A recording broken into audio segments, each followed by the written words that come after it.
Welcome to the world's shortest threat modeling videos. I want to talk today about what are we working on and how do we keep a record of it. Sketching is great, collaboration is great, and sometimes the things that we're building require that we have records.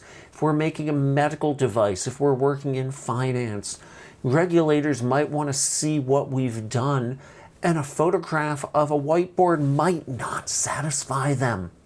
It's okay.